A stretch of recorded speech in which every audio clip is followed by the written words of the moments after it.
All right, everybody, thanks so much for stopping by another live episode of Real Estate Titans. I'm your host, Greg Fowler, traveling throughout the marketplace, interviewing the top real estate professionals in our field, essentially gathering insight, inspiration, really drives and motivates these top producers, tools and tactics, so much knowledge and information, and what I consider a real estate titan. Our very special guest and feature titan for today, Steve Murray, the man behind Real Trends. I'm super excited. Thanks so much, Steve. Greg, thanks for coming. It's an honor. Thanks for having me on. Yeah, and this is great. We're in your space in the headquarters of Real Trends, so I'm really, really excited just to dive into your story and what drives you, motivates you, Steve, and just to kind of share that with the audience. So if you're ready, let's just knock it out. Yeah, I mean, interesting enough, November 1, 1987. No, pardon me, 1986. Okay. So just past 33 years ago, now we're in our 34th year. Wow. A woman named Lori Moore, who'd had a background in residential brokerage with Long and Foster and some other companies, we'd met along the way through a network I was running. We'd always talked about doing something together. I was running a national network at the time called Equitable Realty Network, which was part of Equitable Relocation. And frankly, corporate life didn't suit me that well. I had some people I didn't get along with well. Sure. My fault as much as theirs. Lori and I decided November 1, 1986, I left a perfectly good paying job, hanging out with leading brokerage companies, and we started Real Trends. And our whole concept at that time was there was no Trends newsletter at the time. There was no like Trends reporting, and we both were interested in that. So her great creative talent, she came up with the name Real Trends, designed the logo, came up with the whole concept of how we were going to package it. I knew and was familiar with a lot of brokerage companies, so I had a good Rolodex, so to speak. Love it. And we issued our first Real Trends May 1, 1987. Now what we decided is that she would do consulting of her own on the side and I would do mine, but we worked together on Real Trends.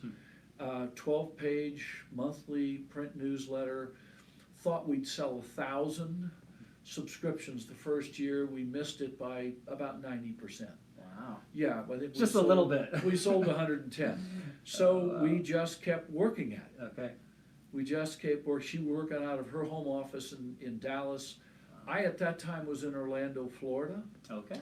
And it was only about 2.5 years later that my wife and I, our two young boys, decided to move from Orlando to Denver, Colorado, where I've been ever since. Interesting. Okay. It's not any one thing other than I think Lori and I both shared a passion to do a newsletter about trends, and that we made an agreement that we would not attack people or go after people or be cynical about it and about people and decisions. That was just not going to be our bailiwick. In fact, we still to this day, we do cover leaders and people, but it's not the focus of our original publication, which of course now is online. Real Trends. Still monthly, still trends, still that kind of stuff. Along the way, literally one of the big things we didn't realize what it would become. You never quite do know. Sure. But in 1988, we decided, well, nobody is ranking residential brokerage companies by like the number of transactions or volume, and it certainly wasn't verified.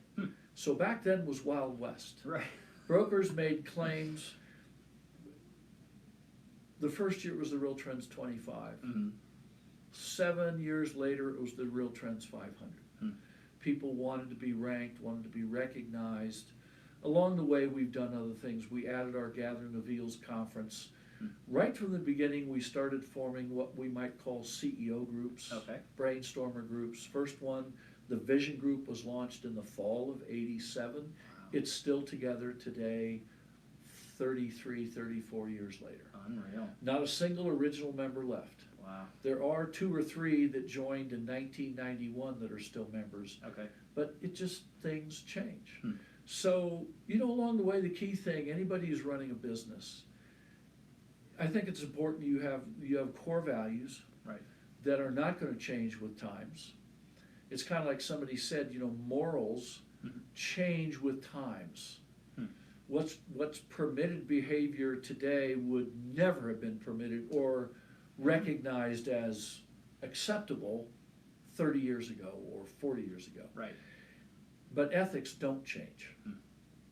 I love Ethics are black and white. There's not a lot of gray in ethics. I think Lori and I, there were some of the basic things we agreed to right from the start. Wow. So, some of this is accidental, some of it's opportunistic. Along the way, we developed a consulting practice in working with brokerage companies, mergers, acquisitions, valuations. I've been blessed to have just wonderful friendships in this industry. Great leaders. I mean, I could tell a dozen stories about men and women who, for no particular reason that I could see at the time, stuck their necks out to go to bat for us or to bring business to us. I mean, one of my favorite incidents is back in early 90s, a guy I'd met clear back in my first years in the industry, 1977 in Atlanta, Georgia, in the relocation business. I met three big brokers in Atlanta. Three biggest guys in Atlanta at the time were Chandler Barton at Barton and Ludwig, Johnny Isaacson at Northside Realty, and Harry Norman at Harry Norman Realtors. Wow. Each one of them played an enormous role in why I'm sitting here today. Unreal. Johnny, because he recommended me for a job running that national network when I only had 2.5 years of experience in the industry and I was 26. I'd never run anything or supervised anybody. But this group of large independent brokers asked me and put me in that position. Wow. Why would Johnny have done that? Chandler Barton, I met him in those years. He sold his company to Coldwell Banker. Real Trends was the first to interview Chandler when in January 1988 he was named chairman and CEO of Coldwell Banker. Unreal. 1992, I'd started doing mergers, acquisitions, valuations. Chandler called one day, and he basically hired me to write a whole training program and then teach all of Coldwell Banker's affiliates and field people about how to do valuations, mergers, and acquisitions. Love that. And our business just in that part of the world then took off like that. So Harry Norman, great mentor, helped me through some very tough times when I was still in Atlanta, Georgia, was the abundant Southern gentleman, smart as a whip, and taught me a lot about luxury and people's aspirations for a better life. Interesting. He understood better than anybody what that really meant to people. It wasn't the price of the home, it was the fact that I'm moving to a neighborhood that's a nicer neighborhood, or it's a more secure neighborhood, or it has better schools, or just that everybody thought those things were the case. Right. That's what he thought. Well said. So Real Trends started off being very intentional, and then as opportunities arose, or Lori and I saw the things, we would move to do them. Some things like the rankings, we just kind of thought it up and said, let's go do this. And 30 odd years later, it's now over 1,700 brokers submit to the rankings each year. Lori decided to go on to other things back in 2002, and I bought her interest out. She went on to have a fabulous, successful run building the Institute of Luxury Home Marketing, which is a credit to just what a great partner and friend she was, and very talented. Wow. So that's Real Trends. Okay. In a nutshell, there's a lot more to it, though, Steve. And I love the fact that you were able to share, kind of the beginnings and how things have come through. And you had mentioned a mix of, great relationships and opportunities that you've seized and a little bit of luck. I am a firm believer that preparation meets opportunity is your own luck, right? You work hard, luck appears more. What you have done, and everybody out there who knows you and understands what impact you've made on this community and on this industry is huge. Anybody who doesn't know Real Trends, you need to climb out from underneath your rock, what you're living under, and then really understand this. So I'll have links to realtrends.com in the comments down below so people can really get involved and go through. So I want to dive a little bit deeper into you, Steve. And this next question shares with everybody a little bit more into your why. So this question is, what is your why? What drives you? What motivates you? Gets you out of bed every morning and excited to do what you do to the level that you do it at? Well, I think it's true. People of my generation, my father fought in World War II. Okay. And he and I became great friends when I was still in high school. We weren't father-son, although we still were, but we were really friends. And I learned a lot just by observing him and listening to him. He's a very quiet man. In fact, which I'm not, his nickname was Uncle Turtle. Uncle Turtle. Everybody called him Uncle Turtle because Turtle didn't talk a whole lot. Right, right. But from a man who lost his mom when he was 7, whose father had him leave his house when he graduated high school in 1940, joined the Navy before the war, fought in the war, went through officer candidate school in the war. One of the things that was really interesting, I asked him, and he's passed away now, but years and years ago, I said, Dad, what did you guys think about in the late 40s and 50s, like in terms of fun? Sure. And he looked at me and said, son, that the term fun was not in my vocabulary. Wow. He said, I'd already been through a depression in the country. I grew up in it. Right. I lost my mother when I was 7. I got kicked out of my house when I was 18. I joined the Navy, which was one of the smartest things I ever did. The second smartest thing was marrying your mother. But he said by 1955, he said, think about it, I am 33 years old, I've got a job with Union Carbide, and I've got 4 kids. Wow. All most of us thought about was we had a roof over our heads, nobody was shooting at us. Fun was kind of just living, simple living. Right. That's what he told me. And I mean, he rose to become a senior partner in one of the largest executive search firms in the world. Helped build it from 4 offices to 36 offices during his tenure from the late 60s till the late 80s. Okay. What I learned from him and from other men and women that I encountered, but a lot of men at his country club who were corporate executives, is, that old saying, we all put our pants on the same way every day. Right. And you get out of bed and you get prepared and you work. But the main thing he talked about was you have to care about what you're doing. So true. Care about what you're doing. So now I was always a fairly a personable person growing up, junior high, high school, and whatnot. The men and women of this industry are very open to that. Right. The reason for our success, I think, while we're still here, 34 years, I think a lot of our clients who are also friends know that we actually do care about them personally. And I've had numerous clients tell me that that's fairly unique, which I understand. I know a lot of people, executives, consultants, publishers, not so much so. They are concerned with what? They're concerned with money, they're concerned with prestige, they're concerned with, if you will, power or influence. I mean, favorite joke I tell people is I don't have any power at all, and I have very little influence. What I do have is a lot of friends. Wow. A lot of friends. I like that. And I take that any day of the week. Yeah, I take it any day of the week. Now, and you talk about even today, all these years later, and clearly I'm on the back side of my career, not the front side. Just fact of mortality. It's what we all face. Sure. But I think about, I could name an awful lot of people who have been hugely important for a long time. But, I think about like Johnny Isaacson, who ended up being U.S. Senator Isaacson from the state of Georgia, and just had to step down because of health reasons. Sure. I think of a current guy, Larry Kendall, the head of Ninja. Yeah. I met Larry 30 years ago when I moved here, and almost immediately wanted to go up and investigate the grouping. I think of a guy named Dave Colmar, who has been one of the most steadfast friends a person can have. I met him, 30 years ago, helped sell his firm in the late 90s. He now has a firm that most people would say, well, he competes with you, Steve. I said, we've never seen it that way. We talk all the time, we exchange notes, not confidential stuff, but what do you think about this? Can we get this done? Can we get that done? I refer stuff to him. He refers stuff to me. Why? As it says under Real Trends, the trusted source. That's it. That's it. And so, and I could go on and name some incredible brokers I've known along the way. Larry and Dave are terrific. They've, you know, that.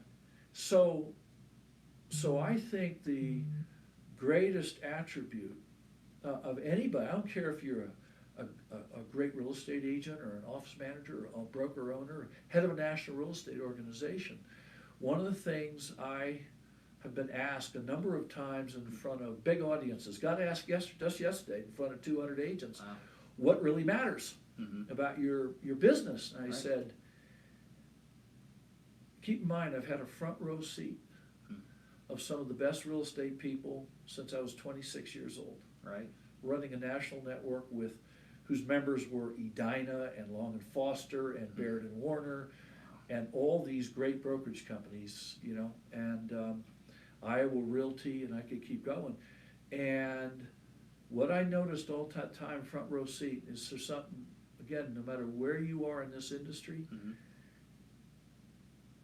the minute you start caring more about the money than about your culture or your ethics or your reputation, you're bleeding out. You just don't even know it yet. Well said.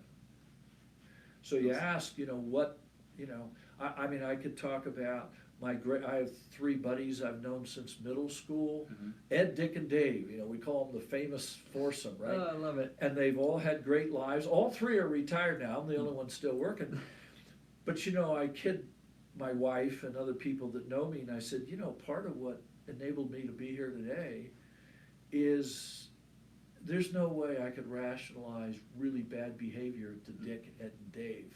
They would eat me alive and say, There you go. Wait a minute, I've known you since you had pimples and braces when you were 13, 14 years old. You weren't so cool then, and you're no different now. I love it. Because we know each other like Sure. the whole part.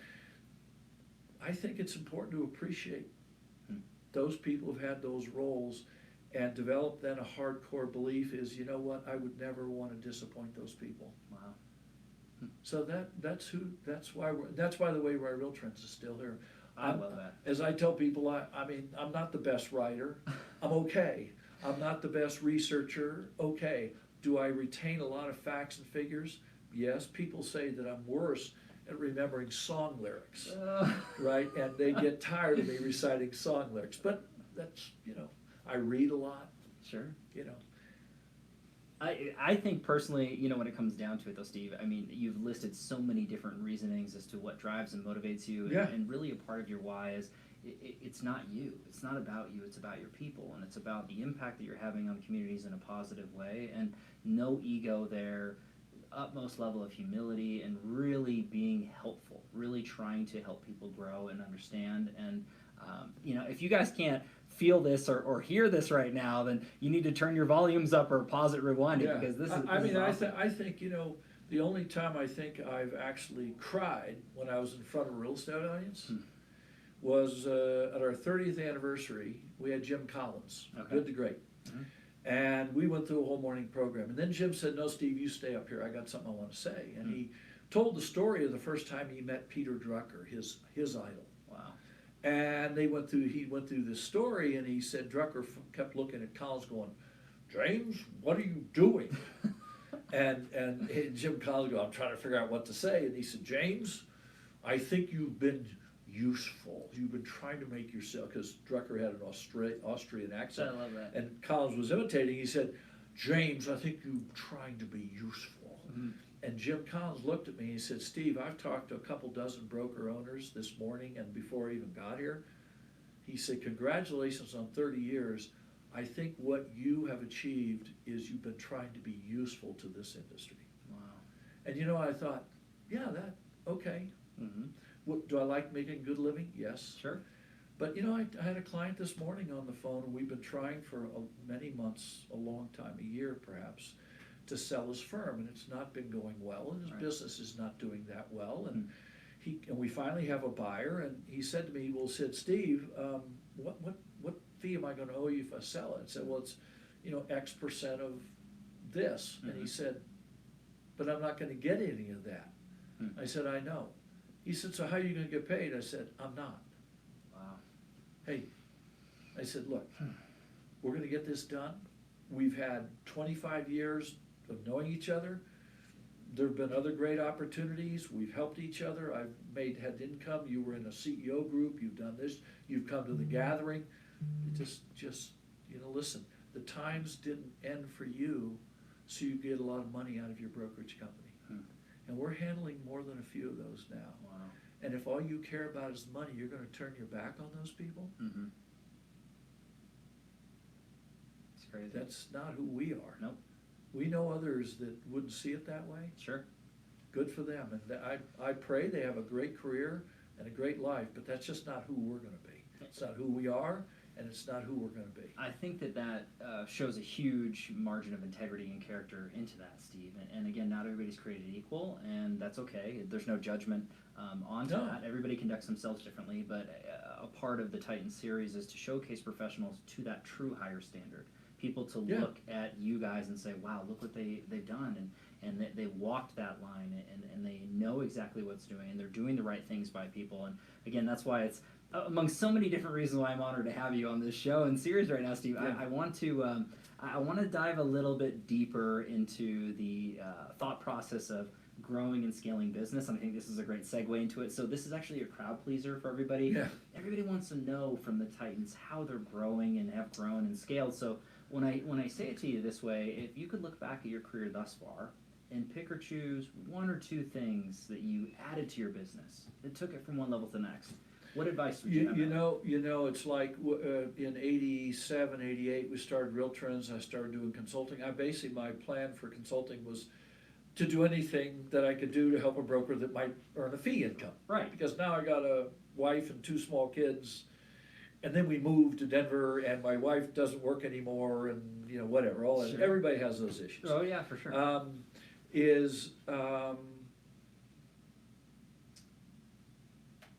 We realized that both from a marketing point of view and a business point of view, you look for areas where there's a gap.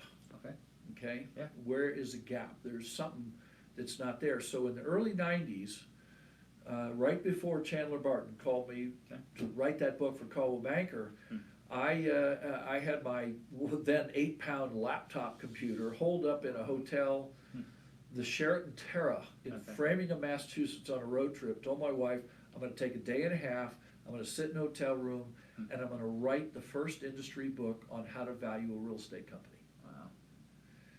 Now, the truth is, most of the money I made for the next 2 to 3 years, we sold like 5,000 copies of that at $40 a piece. Okay. And that was a lot of money for us back then. Sure. But again, I also got business from that. Right. Right? I saw a gap. We saw a gap when we did the rankings. Nobody was doing rankings for brokers. Okay. 12 years ago, we actually didn't see this one. I mean, we really hadn't thought about it. Okay. The Wall Street Journal, who'd been a great partner of ours in broker rankings, came to us and said, hey, could we partner with you to rank agents and teams like you did with brokers? It wasn't our idea. Okay. So the second lesson is, after you're looking at gaps and opportunities in your sphere, be open to some people bringing you ideas. Listen carefully to ideas. Right.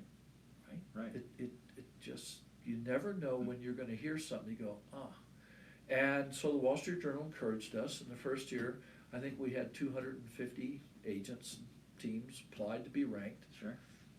Last year it was 15,400. A little different. Right. Right. And we had a good idea from one of our own people. About, I don't know, 4 or 5 years ago, we decided we would start charging an application fee to apply. Right. And we were just doing the top 1,000. Okay. One year we end up with 1,800 agents paid us an application fee. Wow. But we only had 1,000 spots. Okay. What are you going to do? Give them the $50 back and say, I'm sorry? Right. Wow. No, one of our people said, you know what we ought to do? Let's create a whole nother ranking of all of them. No matter who, as long as they meet the minimums of a certain number of transactions volume. So without all the details, we launched then America's Best Real Estate Professionals. Wow. We still have 1,000, but then we have 14,500 of America's Best Real Estate Professionals. And like the broker rankings, once it becomes established, and look, we're not perfect. Mm-hmm. Do we miss the fact that some individuals are actually teams and some teams are really brokerages? Sure. Look, we keep evolving and trying to verify, and we're redoing it again for next year. Okay. But we're always trying to achieve as perfect a result as we can. And once you've established that, well, then people like Keller Williams and Remax and Coldwell Banker, they say, we want all of our people to be recognized, so they now ship us all their people that qualify, which makes our job easier. Right. And has contributed towards it being a standard. Truly a standard. A standard, yeah. And by the way, there are still people that try to fool us, but our original partner, the Wall Street Journal, gave me the right to put right on the application, if in our sole discretion we think you attempted to intentionally mislead us, then we can ban you from these rankings forever. And we've done that 6 or 8 times. There you go. We just said, no, you went out of your way. I'm using a term misleading because I'm polite. Yeah. But that's you know very what? polite. So first, you look for gaps. Okay. Look for an opportunity that's related to what you're doing, Okay. which is an extension of what you're doing. And then listen, because you don't know when somebody will just either directly or innocuously give you a good idea and you just go, well, that, we could probably do that. Right. We could, yeah. And, as an owner, whether you're an agent or head of a team or a brokerage, you're an owner. Sure. Right? And as I'm teaching our young team here, if we're going to invest money, keep in mind, it's the owner's checkbook. Right.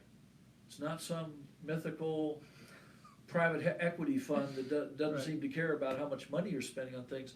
Said, and we've made mistakes, but we're not afraid to push the edge. We're not afraid to put some money into some new ideas.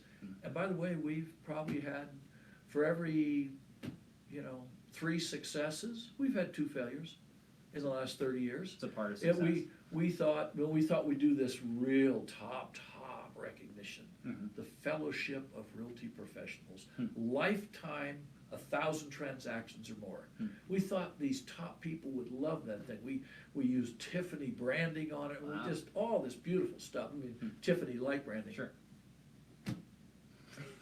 Nope. Nothing. There you go. Nope. Wow. I think we got 15 people signed up for it. Wow. And then we refunded their money to them when it didn't go anywhere. Just said, look, it's not going to happen. Unreal. And so there it is. So be open for opportunity, listen carefully, be willing to take a risk, understand some things aren't going to work out. And even sometimes you won't be able to say exactly why it didn't. Right. Right. But I think that's hugely applicable information to anybody who's watching or listening, whether it's real estate related or not. I mean, addressing the gaps, as you said, and look at the businesses that are there, and then sit and listen. Do the work, but then wait. Listen. Get that feedback.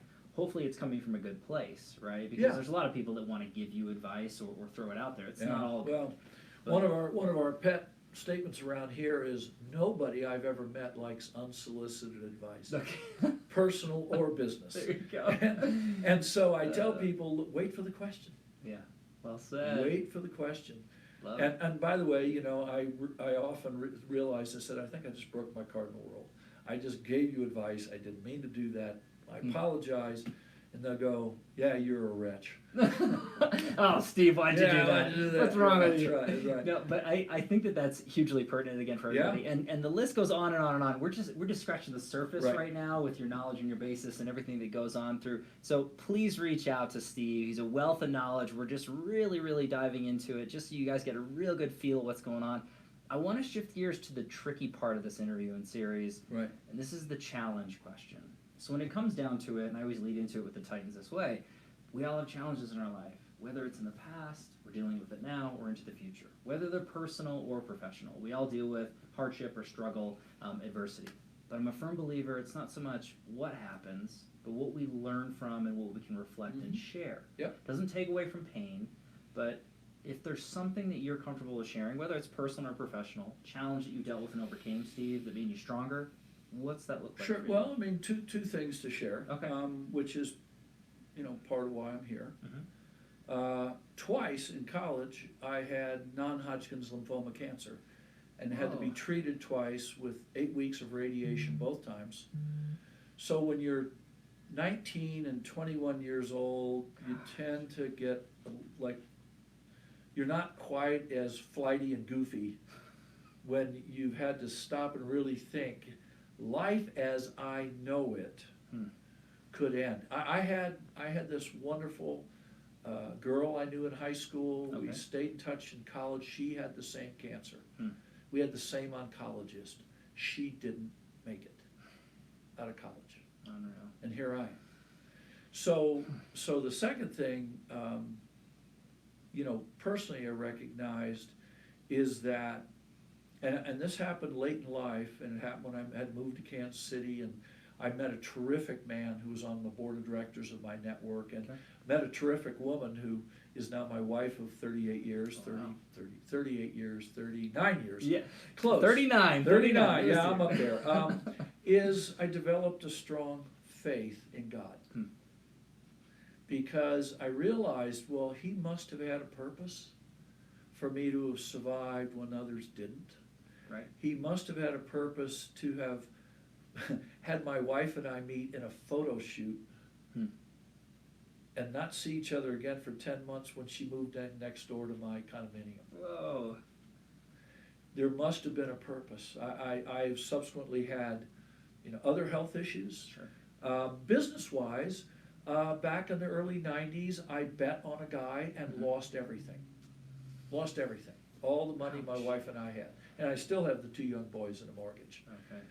Again, there's my wife going, we'll be okay. We'll be okay. And I just got up and went back to work the next day. And you know what? As I've learned along the way, I'm not unique, and I've heard dozens of stories, but if people knew the true story of people like a Dave Liniger, who founded Remax, Right.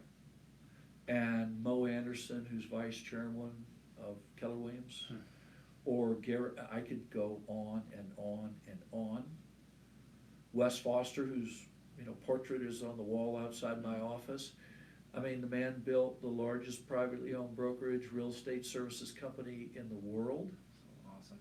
Which he sold a couple of years ago. Most people, until we reported on it in our magazine, did not know he'd had a lifetime of severe migraine headaches and depression that he dealt with. You just, unless you really knew him well, you'd never know he had the problem. Right. So it's not like I privileged.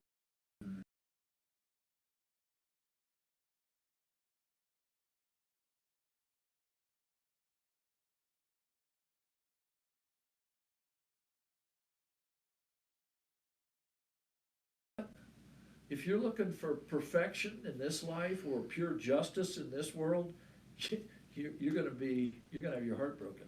Right there. Because it's not here. By the way, and I think it's a beautiful world. Sure. Agreed. But I've stared, a monster in the eyeballs. I also think about the other monster that can affect all of us and everybody out there, agents, brokers, all of us, right? Which is, remember I said earlier, be careful that your pursuit of monetary rewards outweighs your sense of ethics or culture or propriety. I remember back in 1999, Lori, my partner, we were faced with the challenge. Pre-IPO, the Realtor.com guys offered us a boatload of shares at no cost to ourselves. Okay. No cost. Friends and family shares, they call it. Lori and I took the position, we asked the gentleman, what do we need to do for that? Because, that's compensation. And said, no, you don't do anything.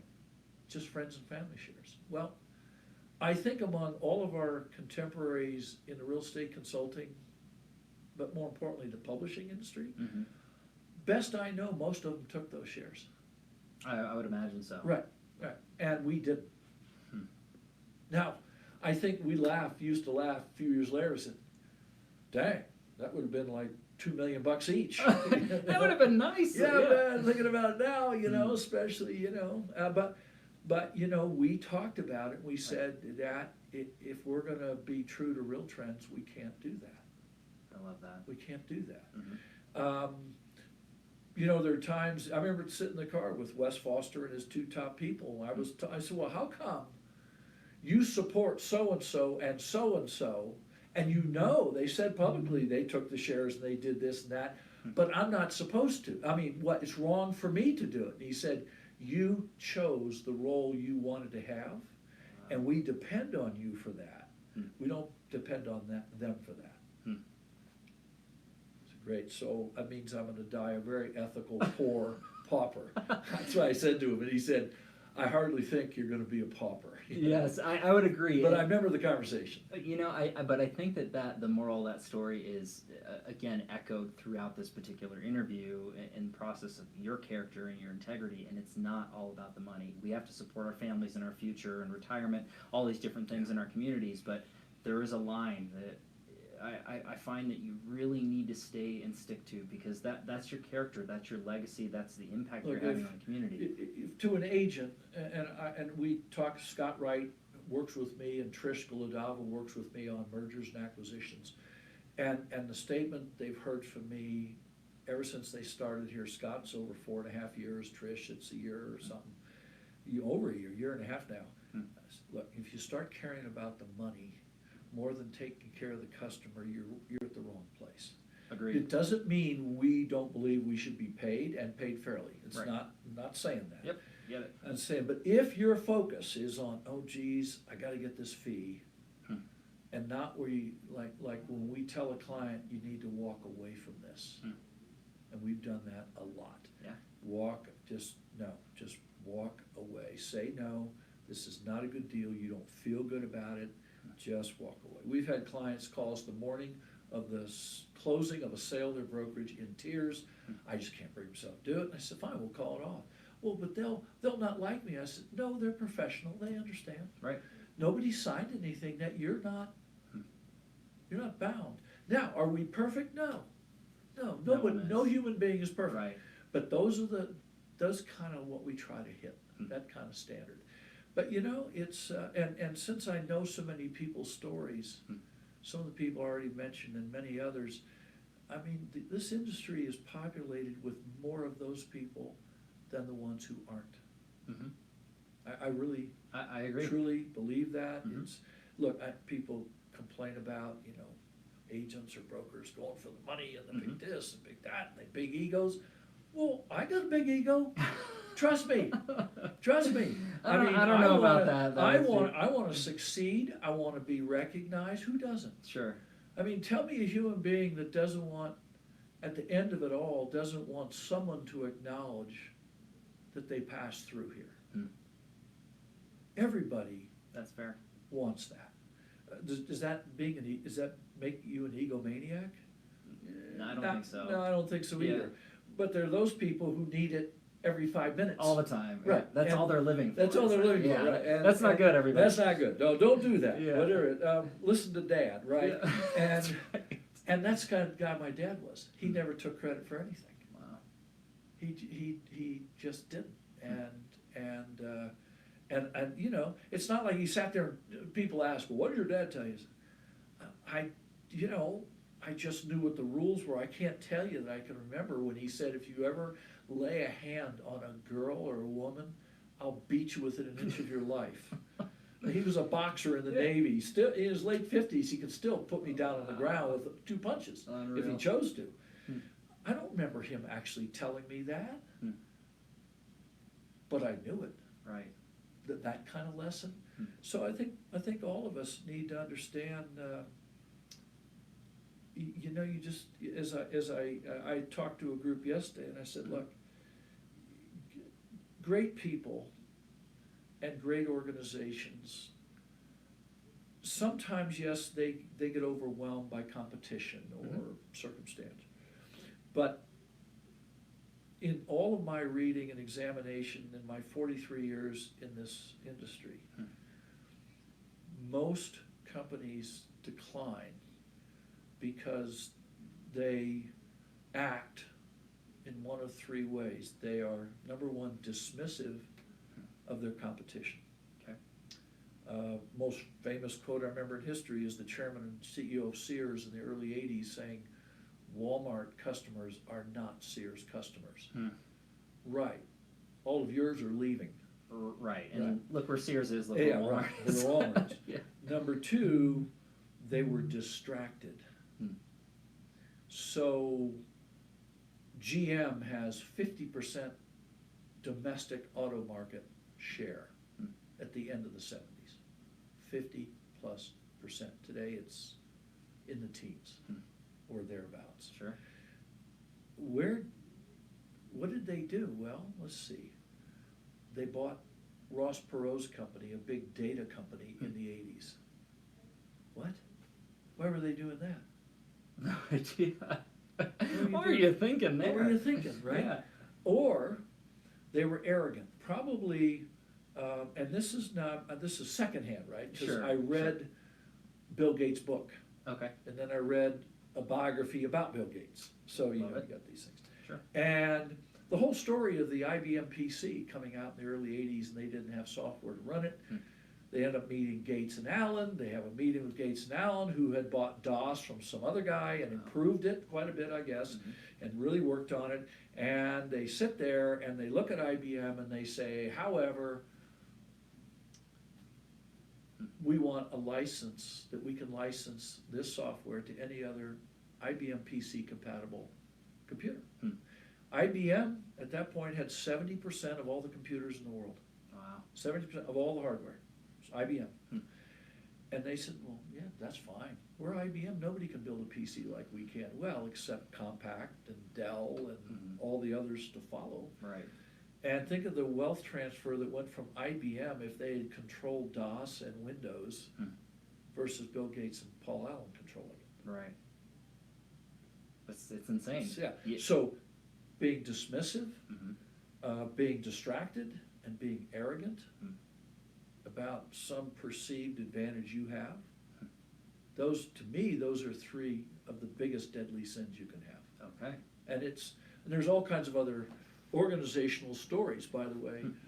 I mean, not just for-profit companies. Right. Not for profit. That churches, they forget. You know, they forget and they get dismissive and they get arrogant and they get distracted. And I've seen a lot of people wrecked. I've seen families wrecked. I've seen companies wrecked. Wow. I've served on the board of Christian nonprofit parachurches serving at-risk teenagers. You get off the path of what your mission is supposed to be, and bad things can happen. Unreal. Yeah. And I think with that, I mean, this is a wealth of knowledge, Steve, coming Right. through, and hopefully everybody's dissecting this and pausing it, rewinding it, and re-listening. When I look at it and you're breaking those things down, I find it hard to believe that once you go down that road, that those three things, they almost correlate. Yeah. It's hard to get away from those once you're in that, Now, that area. I'm being very polite because I could name brokerage companies, I could name a whole lot. We're keeping it polite Right, because there's a we're lot of real estate professionals that are watching or Remember what listening. I told you earlier? We don't sit there and badmouth people. Right. But, you know, look, we're gonna, at the Gathering of Eagles next spring, April 29th to May 1st here in Denver, the opening, we're going to display information that we've had for years that we've not displayed before. Wow. Which says, basically, by the way, here is, for instance, all the brand franchise brokers, and here's all the independents, and here's all the low cost, and here's the capped company dollar, and here's the 100%, and here's graduated commission plan, and here's this, and here's that, and we're going to say, let's see how they performed, Right. aggregate, within that group for the last 5, 10, and 20 years. Love it. And I don't know, we're still, I hired an outside finance major Okay. who's crunching all these numbers for me, and then I'll have to double check them. Okay. But, you know, the proof is in the performance. Agreed. And we think you don't get to the honest answer of what brokers need to do, national franchises or networks. It's gonna be documenting, okay, here's the new guys, here's Compass, here's EXP, here's Fathom, HomeSmart, Realty One Group, United Real Estate, here JP and Associates, here's all these companies, and how are they actually performing? Not just how they're talking about Right. performing, but how are they performing based on data they voluntarily submit to us, Right. and that we verify. And I love that because at the end of the day, the numbers don't lie. And we can all paint pictures in our minds and after the communities, but that's the truth at the end of the day. Right. It's kind of the money ball. As I preach about money ball, look at the numbers, and what are the numbers telling you? Billy Bean, Paul DePodesta goes to Oakland, and he says, well, gee, Billy, you lost money 9 years in a row, and you had lost 7 losing seasons. Probably we need to not do something the same way. Right. It's insanity. I mean, definition. Same thing over and over, expecting a different result. And that, by the way, all the movie buffs out there, there's a book, Moneyball. Yeah. There's also... I recommend the book, by the way. There's the movie, either one. Although Brad Pitt was pretty cool, Jonah Hill, we got to have the real Paul DePodesta, who was played by Jonah Hill at the Gathering of Eagles about 5-6 years ago, and he told the true story of Moneyball. No notes, no slides. I had 300 people sitting there taking notes as fast as they could write them. That's awesome. What he was talking about, this is what we actually did.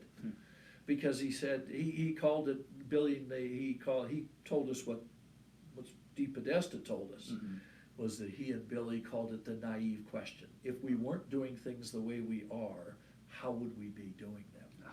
Great thing about our industry, is that there isn't one right way. Well said. Not one brokerage model that's all that much better than a different one. It's how well it's executed. I think that's a lot by of the ways leaders, right? I mean, you can have a 100% plan. You can have a flat fee company. You can have a graduated commission plan. You can have all these models. It's still going to take great leaders to execute the plan. Agreed, 100%. And as that leadership continues to grow, right, the individuals and the team that you're building around that need to be on that same page. That's right. And to follow that leadership to greatness and consistency. And I love that you mentioned that, and so many people are nodding their heads thinking, yeah, Steve's absolutely right. Yeah. I want to go through with this particular portion, and this is actually a crowd pleaser for this particular question, because I think that was really good for you to be able to share those things and for takeaways for everybody. But this is actually one of my favorites.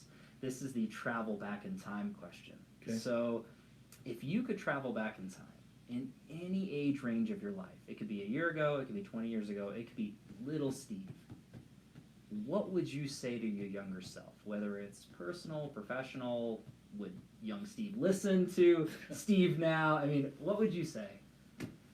When I tell people about this, my last 2 years at college, I was at Marshall University in Huntington, West Virginia. Okay. And I'd had the first bout of cancer already. And the next one, of course, I didn't know. But my last 4 semesters in college, I took 18, 21, 21, and 26 credit hours. Ouch. Because for some reason I can't remember, I was in a hurry to get out of college. I just... And you can't recall why at all? For the life of me, I cannot recall why. Wow. And there are things I've done, decisions I've made at different times before and after that, where in retrospect, I say, why were you in such a hurry to get through this phase or to get this finished? Why are you always like, what's next? What's next? You know, it's, and I haven't lost that. I mean, I sit here today and as a team, we're talking about, we've got a lot of great things going on. Now we're gonna, at this point, we're gonna probably spend this year making sure we're executing everything we've already got as well as it can be done. Love it. So I'm probably not gonna be jumping out in any huge new directions. Okay. Unless, of course, the guy calls me on the phone and says, hey, right, I have a big meeting tomorrow with a guy who's at my level in this industry. Okay. He wants to have a meeting to talk about, is there something our companies could do together? Wow. And so there's that number. You got to be be open to listening. Sure. Just as I'm all, okay, guys, this is what we're going to focus on. We have a lot of great things. Let's just do them really well, really focus on executing really well, and not be jumping out somewhere. And then I take a meeting with a guy who says, I may want to blow your whole thing up and do something brand new. And I'm going, well, at least I'm going to be open to that, you know? Right, yeah. right. I think that when you're looking at it from that standpoint, so going back to your younger self and speeding through the process, there's so many professionals that are out there that are watching or listening, and so many future titans that are in that same boat their whole life, trying to be 10 steps ahead of where they're at, and never truly being satisfied in the accomplishments that have happened at that time frame to say, you know, I should be here when I'm here. And I think you bring up a really good point. You know, Andrew Grove, the former chairman CEO of Intel, wrote a book called Only the Paranoid Survive. Okay. It was a great book. It was 20-something plus years ago. And I remember, you know, back in '07, I worked on the Apollo purchase of Realogy, and I also worked on the sale of Remax of California, Hawaii, back to Remax International. Wow. And they were both very large and large fees, and they both closed, and they both funded the same day by wire transfer. So I go from doing fine to, well, now I'm rich. And a different and for which I don't do very often, I looked at the team and I said, I'm going to take the afternoon off. And I went and I got a great bottle of wine and a great cigar, went on, sat on my back deck, which I love doing, looking at the mountains. Wow. My wife came home a little while later and said, what are you doing home? Because I never came home in the middle of the day. Right. And I said, honey, for one brief shining moment, we're worth X. Now tomorrow I got to write a check to Uncle Sam. Right. And we won't have quite as much, but just for the moment, I got a bottle of wine for you chilling. Let's just enjoy, you know, and I do that. Okay. I mean, the way I do that is, I'm not a guy who likes to watch TV much of any kind. I like to read. Love that. I do like hiking. Okay. And probably the thing I just over the last 15 years I've come to love, which is where I really check out. Mentally, I'm gone, is when I'm fly fishing. Okay, so that's a full recharge for you. When you're fly fishing, whether you're using the dry fly on the top or you're going nymphs or something underneath, you have got to stay focused on that fly or that strike indicator. Because those trout, they may just bump the thing, and you've got to get them.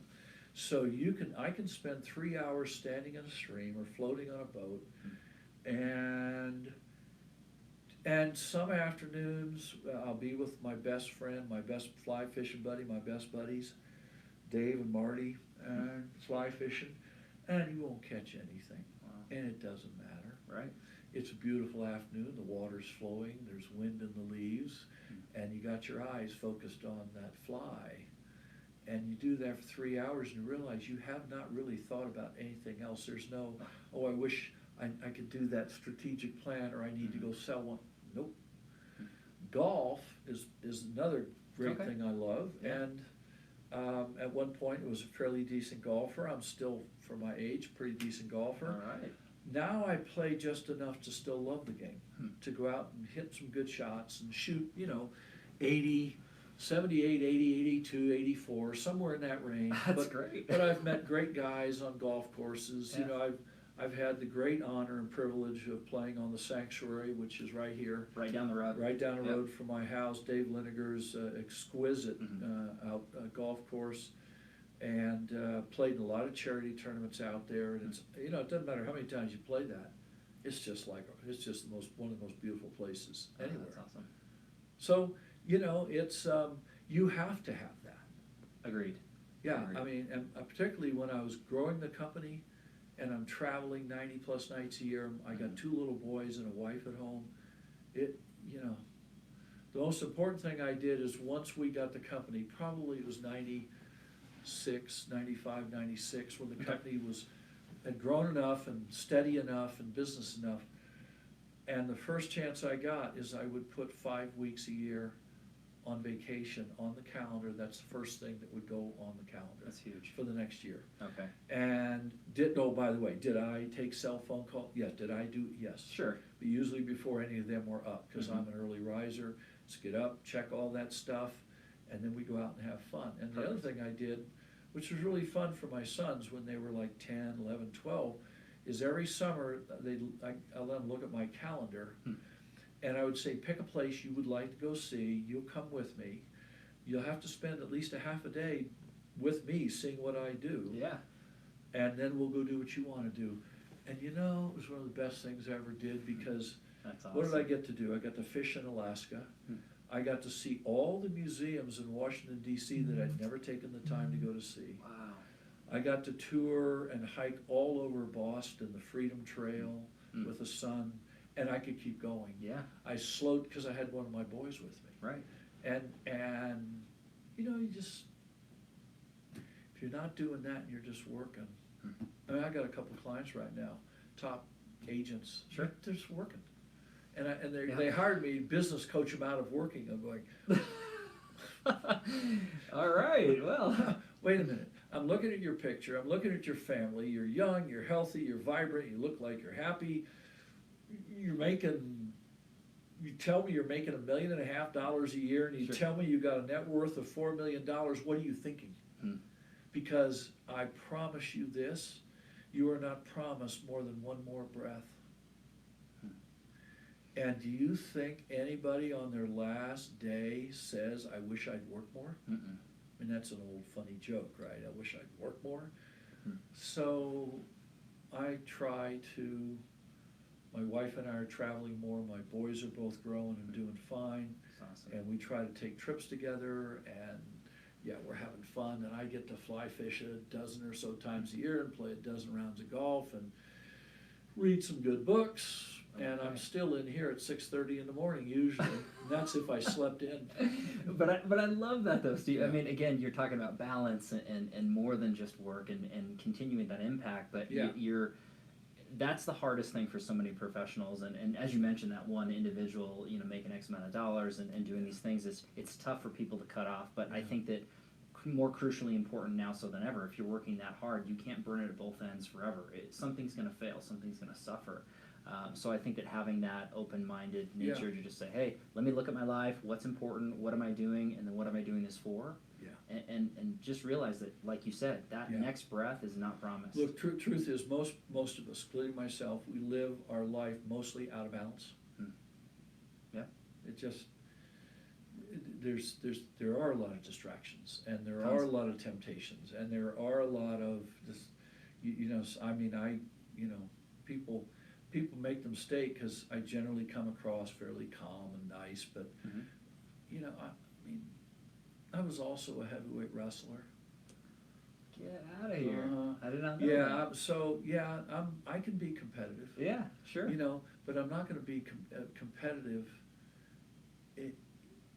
You have to really step hard on my toes before I'm going to say you probably shouldn't have done that. Right. That was not nice.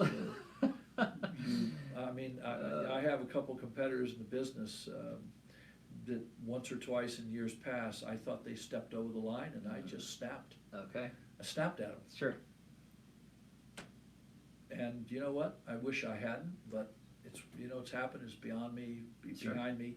I probably won't make the mistake again, unless, of course, they step on me again. And if they insult my friends and do other things, and I know look, life is too short to spend a whole lot of time on that stuff. It really is. Agreed. And I've encountered so many people. I told the audience yesterday and last week, groups of agents said, "Are you kidding me? This is an industry that doesn't require a college degree. It doesn't require a ton of money, but it requires grit. You have to find some way to generate business, and then how to take care of those people. Right. If you can do that, if you have the character or courage and intelligence to do that, knock yourself out. There's no limits here." Agreed.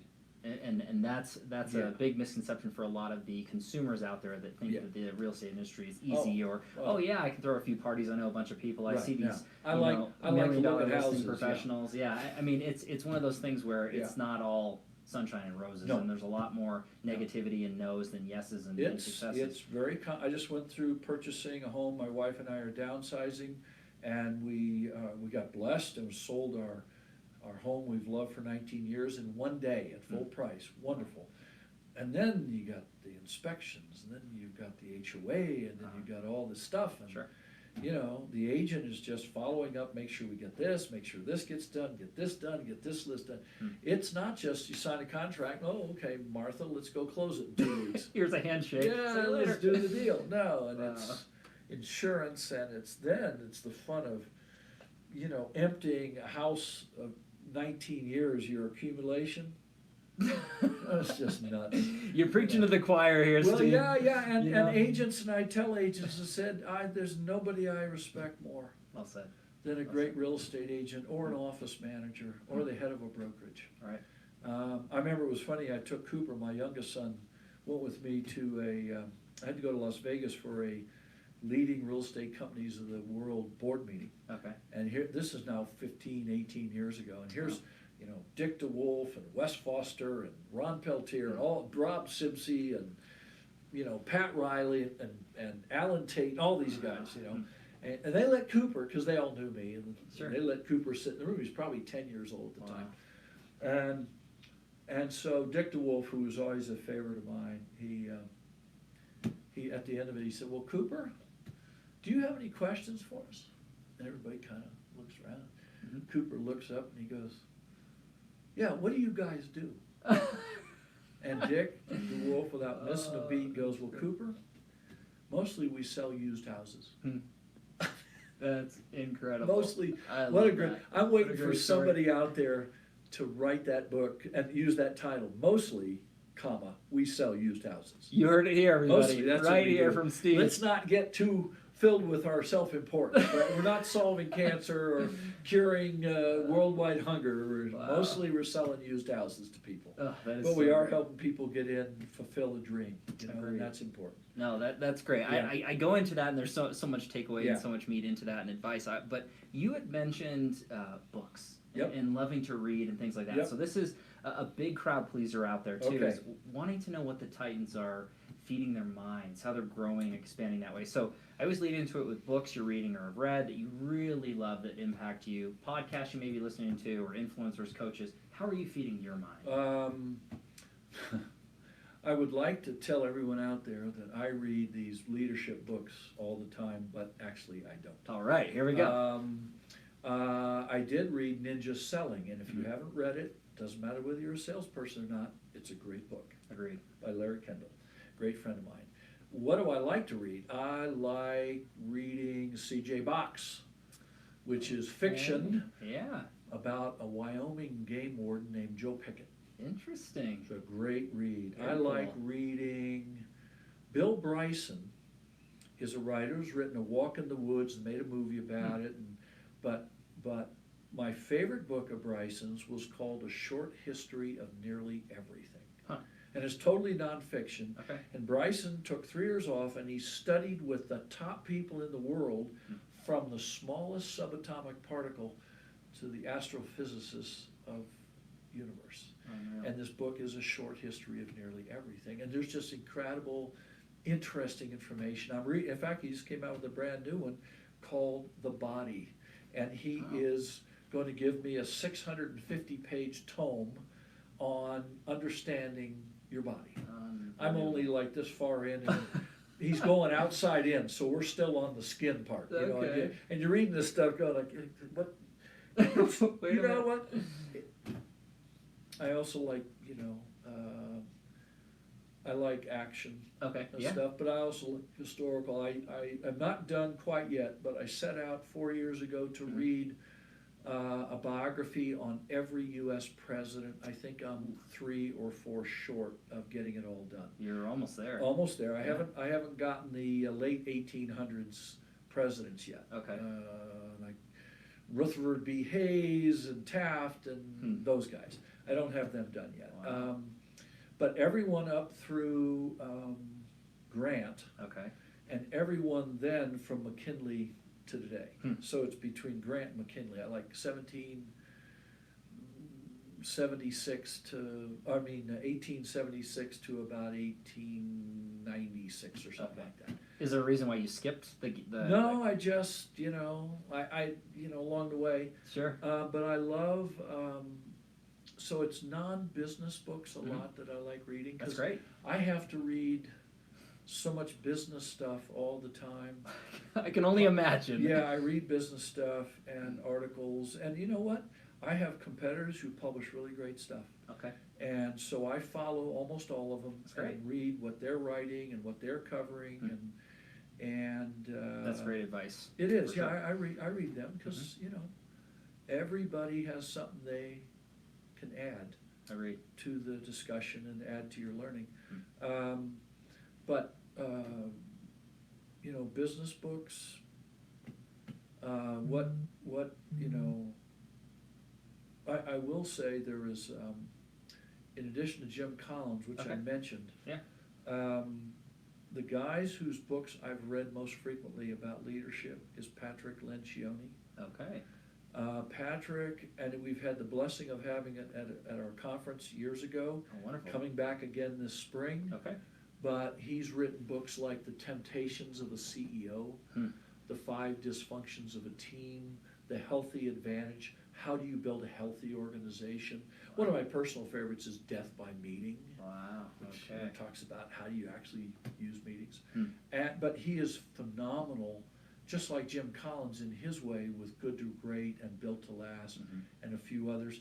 In fact, Jim Collins just came out with more of a 50-page, and there's a term for it, but it escapes me, but it was about having your flywheel.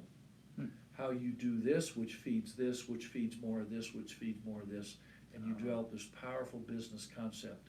It just keeps feeding itself. I love that. And it was it's only like 45, 50 pages. Well, I mean, Jim Collins, along with Patrick Lencioni, you got to consider them two of the brightest men of our times, understanding organizational development and health. Wow. It's just. I love that. They get it to the heart of it, and Yeah. and they both do phenomenal homework, and they make their message very clear. Okay. Understand. And I love the fact that you had mentioned several different authors and books, and then Yep. throughout this particular interview. Yep. So just for everybody out there, as always, I'm going to have links in the comments down below with all these books, different authors, so that you Right. can feed your mind Yeah. the same way that this man is doing, or at least attempt to. Yep. Steve, I can't thank you enough again for taking all this time and sharing all this knowledge about you and your story and your background Yep. and scaling and growing business. But I want to finish everything up with a final question. Okay. And this one ends up being, if you could sum up yourself as a man, as a professional, with a quote or a mantra that you might live by, what's that look like for Steve I Murray? think for a man who's also a husband and a father,